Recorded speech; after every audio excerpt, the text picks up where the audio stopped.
Hi welcome to Nisha spices.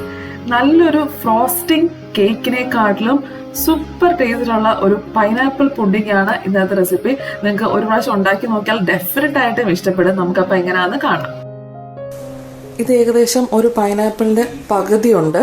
ഇത് കുറച്ചൊന്ന് medium size പീസാക്കി കട്ട് ചെയ്ത് വെച്ച പൈനാപ്പിൾ ഇതൊന്ന് മിക്സിയിൽ ഇട്ടൊന്ന് ജസ്റ്റ് ഒന്ന് ക്രഷ് ചെയ്തെടുക്കണം. ഒത്തിരി ഇങ്ങനെ അരിച്ച് ബീറ്റ് ചെയ്ത് അങ്ങനെ തീരെ പൊടിയായിട്ട് അരച്ചെടുക്കുമല്ല, ഒന്ന് ചെറുതായിട്ടൊന്ന് ക്രഷ് ചെയ്ത് ചോപ്പ് ചെയ്തെടുക്കുക എന്ന് പറയത്തില്ലേ, അതേപോലെ ഒന്ന് ചോപ്പ് ചെയ്തെടുക്കണം. ശകലം വെള്ളം ഒഴിച്ചിട്ടൊന്ന് ചോപ്പ് ചെയ്ത് അരച്ച് വെച്ച പൈനാപ്പിൾ ഇതേപോലെ ചെറിയ ചെറിയ പീസസൊക്കെ അതിനകത്തുണ്ട്. അത് സ്റ്റൗ ഓണാക്കി ഒരു സോസ് പാനിലോട്ടിട്ട് 1/2 കപ്പ് ഷുഗറും കൂടെ ഇതിൻ്റെ കൂടിടുകയാണ്. എന്നിട്ട് ഈ പൈനാപ്പിൾ, ഈ അരച്ചു വെച്ച പൈനാപ്പിൾ നന്നായിട്ടൊന്ന് കുക്ക് ചെയ്തെടുക്കണം. അതിൻ്റെ ആ ഒരു പച്ച മണം മാറുന്നത് വരെ ഓൾമോസ്റ്റ് 10 മിനിറ്റ്സ് ഞാനിത് കണ്ടിന്യൂസ് ആയിട്ട് ഇളക്കിക്കൊണ്ടിരിക്കുമായിരുന്നു. കാരണം ഇത് തീരെ ലോ ഫ്ലെയിമിലല്ല വെച്ചത്, മീഡിയം ഫ്ലെയിമിൽ വെച്ചിട്ട് കണ്ടിന്യൂസ് ഇളക്കുമായിരുന്നു. ഇപ്പൊ കണ്ടില്ലേ, ഇത് കാണുമ്പോൾ തന്നെ മനസ്സിലാവും വെള്ളമൊക്കെ നന്നായിട്ട് വറ്റി. ഇപ്പൊ ഷുഗർ, പഞ്ചസാര ഇട്ടത് നന്നായിട്ട് അലിഞ്ഞു വന്നിട്ടുണ്ട്. ഷുഗർ സിറപ്പും പൈനാപ്പിളിന്റെ ആ ഒരു ഫ്ലേവറും ആ പൈനാപ്പിൾ മാത്രമേ ഉള്ളൂ. ഇപ്പം പീസസ് ആയിട്ട് കിടക്കുന്ന പൈനാപ്പിൾ, ക്രഷ്ഡ് ആവാതെ കിടക്കുന്ന പൈനാപ്പിൾ അങ്ങനെ തന്നെ കിടപ്പുണ്ട്. കുറച്ച് വലിയ പീസസ് ഒക്കെ ഉണ്ട്. വേണമെങ്കിൽ ഇത് ലാസ്റ്റ് സ്പൂൺ വെച്ചിട്ട് ഒന്ന് ഉടച്ചു കൊടുക്കാം. ഇങ്ങനെ തന്നെ കിടന്നാലും കുഴപ്പമൊന്നുമില്ല. കാരണം ഇത് വെന്ത പൈനാപ്പിൾ ആയതുകൊണ്ട് നല്ല ടേസ്റ്റ് ആണ്. 1 ലിറ്റർ പാലൊന്ന് ചൂടാക്കി എടുക്കണം. പാല് ചൂടാവുന്ന സമയത്ത് ഞാൻ കുറച്ച് കസ്റ്റേർഡ് മിക്സ് ചെയ്യാൻ പോവാണ്. ഇത് 100 ഗ്രാം കസ്റ്റേർഡ് പൗഡർ ഉണ്ട്. വാനില ഫ്ലേവേർഡ് കസ്റ്റേർഡ് പൗഡറാണ്. ഒരു പാക്കറ്റ് ആണ് കേട്ടോ. ഇതിപ്പം ബേക്കേഴ്സിന്റെ ഏത് കമ്പനി ആയാലും കുഴപ്പമില്ല. അത് 100 ഗ്രാമായിട്ടാണ് കിട്ടുന്നത്. 1 ലിറ്റർ എന്ന് പറയുന്നത് നല്ല കട്ടി പാലാണ്. ഈ പച്ച പാക്കറ്റ്, മിൽമയുടെ പച്ച പാക്കറ്റ് ഇല്ലേ, ഫുൾ ക്രീം മിൽക്ക്, അതാണ് പച്ച പാക്കറ്റാണ് എടുത്തേക്കുന്നത്. എന്നുവെച്ചാൽ ഞാൻ നമ്മള് പുഡിംഗ് ഒക്കെ ഉണ്ടാക്കുമ്പോൾ നല്ല കട്ടിക്ക് ഉണ്ടാക്കണ്ടേ, അതിനാണ് പച്ച പാക്കറ്റ് എടുത്തേക്കുന്നത്. പിന്നെ ഇത് കലക്കാനായിട്ട് കുറച്ച് പാല്, ചൂട് പാല് ഈ കസ്റ്റേർഡ് പൗഡറിലോട്ട് എടുത്ത് കലക്കാം. കസ്റ്റേർഡ് മിക്സ് നന്നായിട്ട് മിക്സ് ആക്കി കലക്കി. കുറച്ച് കട്ടകളുണ്ട്, എന്നാലും കുഴപ്പമില്ല. അത് പാലിൽ മിക്സ് ആക്കുമ്പോൾ അങ്ങ് അലിഞ്ഞു വന്നോളും. ഇനിയും ഈ ചൂടായ പാലിലോട്ട് 1 ലിറ്റർ പാലിന് 1 കപ്പ് പഞ്ചസാര ചേർത്ത് ആ പഞ്ചസാര ഒന്ന് നന്നായിട്ട് അലിയിച്ചെടുക്കണം. വേണമെങ്കിൽ കണ്ടൻസ്ഡ് മിൽക്കും ചേർക്കാം. അതും 1 ലിറ്റർ പാലിന് 1 ടിൻ കണ്ടൻസ്ഡ് മിൽക്ക്. ആ വലിയ tin 1 tin condensed milk. Pudding ആകുമ്പോൾ നന്നായിട്ട് മധുരം വേണമല്ലോ. മധുരം ഇല്ലെങ്കിൽ എന്ത് പുഡിംഗ് അല്ലേ.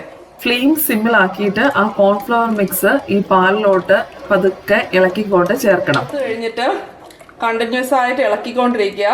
ഫ്ലെയിം ലോയിൽ തന്നെ വെച്ചാൽ മതി. ഫ്ലെയിം കൂട്ടിയാൽ അത് പെട്ടെന്ന് അങ്ങ് കട്ട പിടിച്ചു പോവേ. 5 മിനിറ്റ്സ് ലോ ഫ്ലെയിമിൽ വെച്ച് ഇളക്കി. ഇനിയും ഫ്ലെയിം ഹൈയിലാക്കുവാണ്. ഹൈ എന്ന് പറഞ്ഞാൽ കംപ്ലീറ്റ് ഹൈയിലല്ല, ഒരു മീഡിയത്തിൻ്റെയും ഹൈയുടെയും ഇടയിൽ ഹൈ ഫ്ലെയിമിലിട്ട് കറക്റ്റ് ഒരു 7 to 8 മിനിറ്റ്സ് ഇളക്കിയപ്പോഴത്തേക്കും നല്ല തിക്ക് കൺസിസ്റ്റൻസി ആയിട്ട് വന്നിട്ടുണ്ട്. കണ്ടിന്യൂസ് ഞാൻ കൈ വിടാതെ ഇളക്കുമായിരുന്നു കേട്ടോ. കസ്റ്റേർഡ് നന്നായിട്ട് തണുത്ത് വന്നിട്ടുണ്ട്. ഒന്നെങ്കിൽ ഇത് ഇങ്ങനെ തന്നെ സെറ്റ് ചെയ്യാനായിട്ട് എടുക്കാം. പക്ഷെ ഞാൻ എപ്പോഴും ഇത് ഉണ്ടാക്കുമ്പോഴത്തേക്കും ഒന്നെങ്കിൽ ബീറ്റർ വെച്ചിട്ട് ഒന്ന് നന്നായിട്ട് ബീറ്റ് ചെയ്ത് സ്മൂത്ത് ആക്കി എടുക്കും. അപ്പൊ കഴിക്കുമ്പോഴത്തേക്കും നമുക്ക് നല്ല സോഫ്റ്റ് ആയിട്ട് വായിലിങ്ങനെ അലിഞ്ഞു പോകുന്ന ഒരു ഫീലിംഗ് ആയിരിക്കും. അല്ലെങ്കിൽ മിക്സിയുടെ വലിയ ബീറ്റർ ജാറിലല്ലേ, ഇതിൽ വെച്ചിട്ട് ഒന്ന് അടിച്ചെടുക്കും. അപ്പം ഞാനിപ്പം മിക്സിയുടെ ജാറിലിട്ടൊന്ന് അടിച്ച് കാണിച്ചു തരാം. അപ്പം നല്ല സ്മൂത്ത് ആയിട്ട് കിട്ടും കേട്ടോ. തണുത്തിട്ടേ ചെയ്യാവുള്ളൂ. ബീറ്റ് ചെയ്യുമ്പം ഒരു കാര്യം ശ്രദ്ധിക്കണം, അടപ്പ് നല്ല മുറുകെ പിടിച്ചോണ്ട് ബീറ്റ് ചെയ്യണം. കാരണം ഇത് ഒറ്റയടിക്ക് ഞാൻ ബീറ്റ് ചെയ്തെടുത്തു, ഒന്നും വെളിയിൽ തെറിച്ചില്ല കേട്ടോ. ടൈറ്റായിട്ട് പിടിച്ചു. ഒരുപാട് നേരം ഒന്നും ചെയ്തില്ല, ജസ്റ്റ് ഒറ്റ പ്രാവശ്യം ഒന്ന് ഹൈ സ്പീഡിലിട്ട് ബീറ്റ് ചെയ്തെടുത്തു. എന്നുവെച്ചാൽ കുറച്ച് അടപ്പയിൽ ടൈറ്റായിട്ട് പിടിക്കണം, ഇത് ഓവർഫ്ലോ ചെയ്യാതിരിക്കാനായിട്ട്. ഇപ്പം കണ്ടില്ലേ, നല്ലൊരു ക്രീമി, നല്ല സോഫ്റ്റ് ആയിട്ട് ഒട്ടും ലംസ് ഇല്ലാതെ വന്നിട്ടുണ്ട്. ഇതാകുമ്പം കഴിക്കുമ്പോഴും നല്ല സ്മൂത്ത് ആയിരിക്കും ഇങ്ങനെ ചെയ്തെടുക്കുമ്പോൾ. കസ്റ്റേർഡ് മിക്സ് നമ്മൾ നേരത്തെ ഉണ്ടാക്കി വെച്ചിരുന്നില്ലേ, പൈനാപ്പിൾ അരച്ചത്, അതിൻ്റെ അകത്തോട്ട്, അത് നന്നായിട്ട് തണുത്തിട്ടുണ്ടാവും. അതിനകത്തോട്ട് ഈ കസ്റ്റേർഡ് മിക്സ് അങ്ങ് ഒഴിക്കുവാണ്. ആദ്യം കുറച്ചൊഴിച്ച് മിക്സ് ചെയ്ത് കൊടുത്തിട്ട് ബാക്കി ഫുൾ ഒഴിക്കാവേ, അല്ലെങ്കിൽ എല്ലാം കൂടെ മിക്സ് ആവാൻ പാടായിരിക്കും.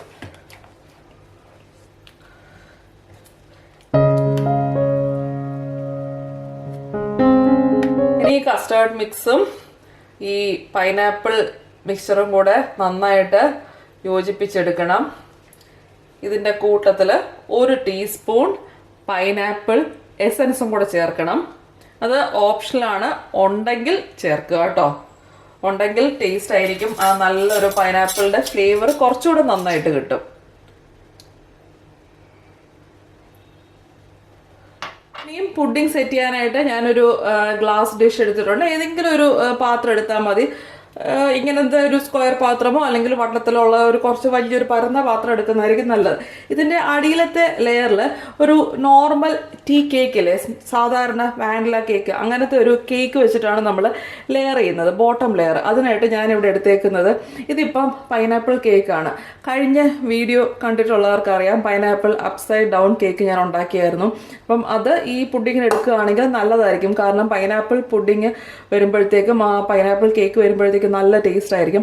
അല്ലെങ്കിൽ സാധാരണ കേക്കില്ലേ, ഇതിപ്പോൾ ഞാൻ ഇതിനകത്ത് പൈനാപ്പിൾ ചേർത്തന്നേ ഉള്ളൂ. ആ ഭംഗിക്ക് വേണ്ടി പൈനാപ്പിൾ അപ്സൈഡ് ഡൗൺ കേക്ക് ഒരു ഭംഗിക്ക് ആ കേക്ക് ഉള്ളത് കൊണ്ട് അത് ചേർത്തു. ഇല്ലെങ്കിൽ സാധാരണ നമ്മൾ വാനില കേക്ക് ഉണ്ടാക്കത്തില്ലേ, ടീ കേക്ക്, സാധാരണ കേക്ക്, നോർമൽ കേക്ക്, മുട്ടയും പാലും ഒക്കെ ഇട്ട് ബീറ്റ് ചെയ്യുന്ന സാധാരണ കേക്ക് ഉണ്ടെങ്കിൽ അത് ചേർക്കുക. ഇല്ലെങ്കിൽ കഴിഞ്ഞ വീഡിയോ നോക്കിയാൽ മതി. ഞാൻ ലിങ്ക് ഡിസ്ക്രിപ്ഷൻ ബോക്സിലും എൻ സ്ക്രീനിലും ഒക്കെ കൊടുത്തേക്കാം കേട്ടോ.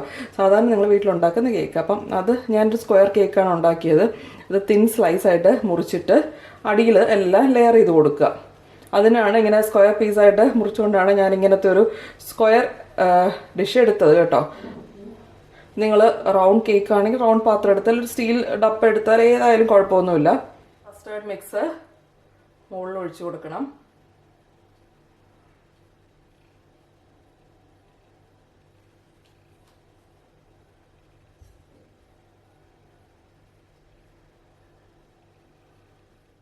ഒരു ലെയർ ഫുള്ള് കസ്റ്റേർഡ് വെച്ചിട്ടുണ്ട്. ഇനിയും അടുത്ത ലെയർ വീണ്ടും കേക്ക് ഒന്ന് ലൈൻ ചെയ്ത് കൊടുക്കാം.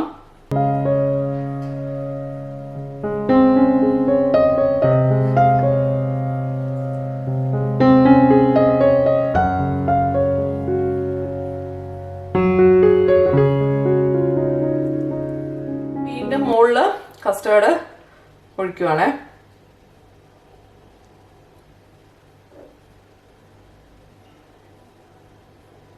ഫുൾ ലെയർ ചെയ്ത് കഴിഞ്ഞു.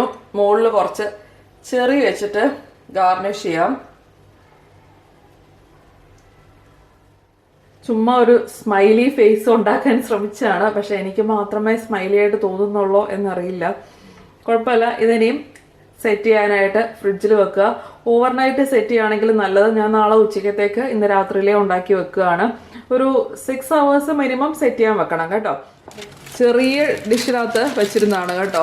വലിയ ഡിഷിനകത്ത് വെച്ചിരിക്കുന്നത് വേറെ. ഇത് ഞാനൊരു കുഞ്ഞു ഡിഷിൽ വേറെ സെറ്റാവാൻ വെച്ചത് ഞാൻ കട്ട് ചെയ്ത് കാണിക്കാം. അടിയിലത്തെ കേക്ക് ലെയറും കൂടെ ചേർത്ത് ഇതാ എടുത്തു. ഇങ്ങനെയാണ് പുഡിംഗ് സെർവ് ചെയ്യുമ്പോൾ ഇരിക്കുന്നത്. നിങ്ങൾ പ്ലേറ്റിൽ സെർവ് ചെയ്യണമെന്നൊന്നുമില്ല. നമ്മൾ സാധാരണ ഐസ്ക്രീം ഒക്കെ സെർവ് ചെയ്യുന്ന ഞാനിപ്പം വീഡിയോയിൽ കാണിക്കാൻ വേണ്ടി ഇങ്ങനെ പ്ലേറ്റിൽ സെർവ് ചെയ്തതേ ഉള്ളൂ. ഒരു ലെയർ കേക്ക്, ഒരു ലെയർ കസ്റ്റേർഡ്, ഒരു ലെയർ വീണ്ടും കസ്റ്റേർഡ്. ഇത് ശരിക്കും ഒരു ഫ്രോസ്റ്റിംഗ് ഒക്കെ ചെയ്ത കേക്കില്ലേ, അതിനേക്കാട്ടിലൊക്കെ സൂപ്പർ ടേസ്റ്റ് ആയിരിക്കും. ഭയങ്കര ടേസ്റ്റാണ്. ഞാൻ തന്നെ കട്ട് ചെയ്ത് കാണിക്കാം. ഭയങ്കര കേക്ക് എന്ന് പറയുന്നതും ഭയങ്കര സോഫ്റ്റാണ്. ആ കസ്റ്റേർഡും എല്ലാം കൂടെ ശരിക്കും ആ ഒരു അലിഞ്ഞു പോകുന്ന പോലത്തെ ഒരു ഫ്രോസ്റ്റിംഗ് ചെയ്ത കേക്കിനേക്കാളും ടേസ്റ്റ് ആയിരിക്കും. ശരിക്കും ഫ്രോസ്റ്റിംഗ് ഒന്നും ചെയ്യാൻ അത്ര വശമില്ലാത്തവർക്കും ഉഗ്രനായിട്ട് ട്രൈ ചെയ്യാൻ പറ്റുന്ന ഒരു ഉഗ്രൻ പുഡിംഗ് എന്ന് പറയാം കേട്ടോ. ശരിക്കും നോർമൽ ഒരു പൈനാപ്പിൾ പുഡിംഗ് എന്നൊന്നും പറയാൻ പറ്റത്തില്ല. നല്ല സൂപ്പർ ടേസ്റ്റുള്ള ഒരു പുഡിംഗ്. അപ്പോൾ ശരി, അടുത്ത പ്രാവശ്യം പുതിയൊരു വീഡിയോ ആയിട്ട് കാണാം. ബൈ.